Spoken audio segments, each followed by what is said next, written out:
Shocking reports come out as we have to ask ourselves, did the Chicago Bulls make the right move in keeping Lonzo Ball and not trading him during the trade deadline? Of course, Lonzo Ball is going to miss his 21st straight game due to a right wrist injury, and now we get to ask ourselves, was it worth keeping Lonzo Ball, especially after him receiving that 2-year contract extension from the Chicago Bulls? Was it worth it? Hello, my name is Isaias Jackson Jr. Thank you guys so much for tuning into Bulls Digest. We got to get into the whole meat and potatoes of it all. But first, we got to get into the watch time for subscribers. 67.5% of you guys are subscribed and 32.5% are. And we appreciate you guys on either side. And look, I understand, like I said before, still trying to get used to the face here. Not gonna rush it, not gonna bother you. But if you do love us and want to see more, don't forget to hit like, share, subscribe, and join us for some more Bulls Digest content. We do some great work here. Me, Shaq, and Rico as well. And also on the Digest channel itself, if you are interested in other teams as well, we have other teams that you can be a part of for the Digest channel that you can watch. So be on the lookout for that. And let's get right into it with the Chicago Bulls and Lonzo Ball. Now, of course, as I mentioned before, AK did give Lonzo Ball that 2-year contract extension, which, I mean, you can't hate it, especially when it's, $21 million that Lonzo Ball was given. You can't hate that. Well, $20 million over 2 years. Can't hate that at all. So, just looking at it, AK opted to sign Lonzo Ball to a 2-year contract extension rather than immediately cashing in on his boost value, which don't really necessarily hate on at all. To be fair, it was hard to be too frustrated by the decision. Ball felt like he deserved a new deal after his unprecedented return, and that deal paid him only $20 million over 2 years with the team option in 2026 and 2027. So if the Chicago Bulls feel as though they can pretty much move on from Lonzo Ball, of course, they're not going to opt in on his contract. They're just going to go ahead and let him walk. So if Lonzo Ball can manage to stay healthy moving forward, of course, that's a beautiful price for somebody to have on your team. But right now, when your guard depth is really deep right now, and if you do decide to keep the likes of Trey Jones, then it's going to be kind of hard to find a spot for Lonzo Ball. As I mentioned before, my man has missed 21 straight games due to his right wrist injury. And of course, they had that emphatic win against the Washington Wizards, as they should.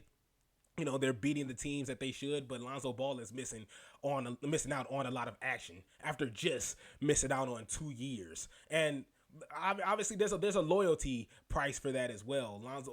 The fans love Lonzo Ball. Lonzo Ball loves the city of Chicago, and there was a point in time where when the team got together, you know, the Lonzo Ball, the DeMar DeRozan, of course Zach Lavine being there, we thought damage was going to be done, and then Nikola Vucevic sliding in.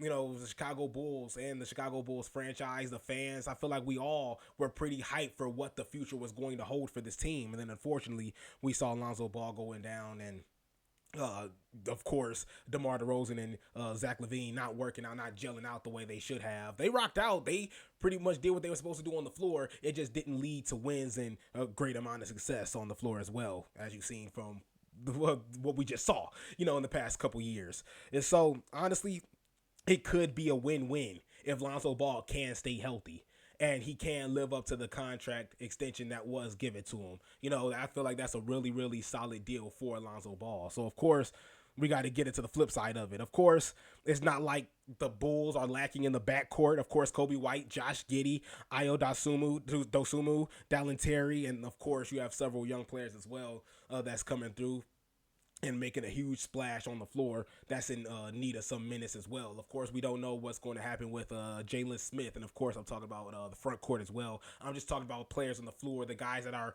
young and hungry right now that are in need of some minutes that's going to come through and do some damage on the floor, and by damage, just play their role there on the floor. So right now, Lonzo Ball, of course, is as great as he is, as awesome as we love to see him be on the floor. It's hard when he's gone a whole lot, and his absence definitely shows. And of course, the team has gone 13-7 over the last 20 games without Lonzo Ball. There is some success there, so it's not like you're just absolutely hurting, and it's not like your depth, you know, is at a crutch when Lonzo Ball is out. So Again, we're not saying Lonzo Ball is not a good locker room presence or he wasn't signed to a perfectly team friendly deal. Of course, it made sense, for the Chicago Bulls to do that. However, there is a flip side to this, and of course, the Memphis Grizzlies play a part of this as well, and of course, the potential trade offer that was starting to come through more and more. And just to get into that right there, that brings us to Casey Johnson. Casey Johnson of CSN, Chicago Sports Network, shared that after the trade deadline, the Grizzlies were one of the few teams to talk with the Bulls about a Lonzo Ball deal that involved a first-round pick. Many have speculated that this deal would have looked something very similar to the one they sent Washington. Washington, I believe, just sent a couple of second-rounders. However, the Grizzlies would have gave a 2025 lottery-protected first-round pick and Marcus Smart to the Chicago Bulls for Lonzo Ball. And the organization, of course, main motivation behind that trade was to get Marcus Smart's $21.6 million off the books for next season. So, and on top of that, when you want to add stuff to it, Marcus Smart's, he's on pretty much his deal is up this year. So if you wanted to just let Marcus Smart walk, which you probably would have, Marcus Smart would have just walked away and you would have been perfectly scot-free after the season's over with. Now, Marcus Smart, he also deals with some injury problems as well. But on the flip side of it, of course, former defensive player of the year, used to be a dog on the court, of course, as I mentioned before, injuries played a part on his pretty much decline. And of course, now he's in Washington right now.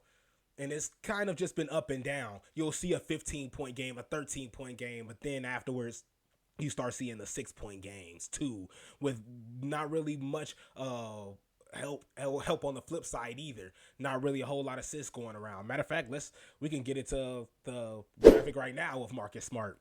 Averaging 9 points per game, 2 rebounds, 3 assists, of course, give you 1 steal, 0.3 blocks per game, shoots 34% on corner threes, 54% of all shots are threes, and yet he's not really lighting it up, shooting 34% as I mentioned. So, and he's 31 years old.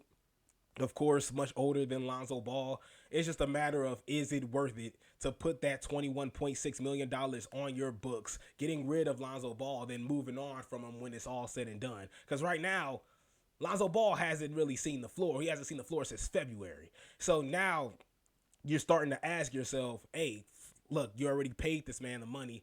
Are you going to be looking to move forward from him? And the biggest question I'm asking for this video is, should the Chicago Bulls have done it? Is Lonzo Ball, moving on from Lonzo Ball, worth Marcus Smart, gaining Marcus Smart for that season, for the rest of the year, and also getting the 2025 lottery first round pick?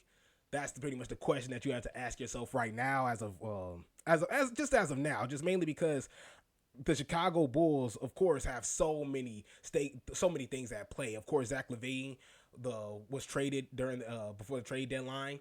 Now you have Nikola Vucevic, who we were pretty much thought was going to be gone as well. However, the Chicago Bulls kept him, and he's been really solid so far. Even after he came back from injury, he still came through and has played his part and kept the Chicago Bulls on the straight and narrow.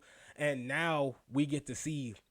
And we already talked about a little bit of how Nikola Vucevic staying helped a whole lot for the Chicago Bulls. But Lonzo Ball, the contribution is where you get to ask yourself, because sometimes Lonzo Ball looks like the Lonzo Ball of old when he's on the floor. Other times he struggles a little bit, but of course you expect that. Not all games are going to be hot. Is it worth keeping Lonzo Ball? Was it worth keeping Lonzo Ball? And honestly, when you're thinking about it, when you're looking at it, I'm a huge Lonzo Ball fan. It actually hurts me to even have this conversation to begin with, because as great as he is, injury prone, I think there should be a worse word, for what Lonzo Ball has been. And that's just an unfortunate situation. It's nothing that he could control. It's just really been a string of bad luck for Lonzo Ball.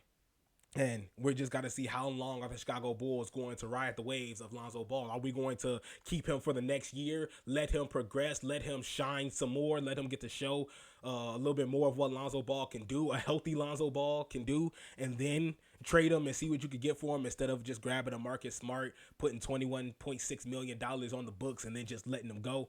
And honestly, right now, even though a 2025 first round pick, that would have been the 18th pick for the Memphis Grizzlies.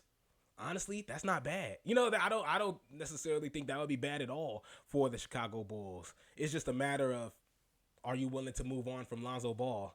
And honestly, the loyalty side of me really loves Lonzo Ball, and I would love to keep him. But definitely bringing in some younger talent does help a lot with this team, a team that's growing as well, with especially with the youth that we have on this team as well. It's just going to grow and continue to develop, and the potential is just going to rise. It's just a matter of how much time do you need, how much time do you want to give the Chicago Bulls and their growth, and of course, how long do you want to see them reach their full potential, and do you want to do it at the pretty much like the quote unquote sacrifice of Lonzo Ball and trading him to the Memphis Grizzlies? Now, just looking at what Lonzo Ball contributes to the Chicago Bulls, averages 7.6 points per game, 3.4 rebounds, 3.3 assists, and he's shooting 37% on corner threes.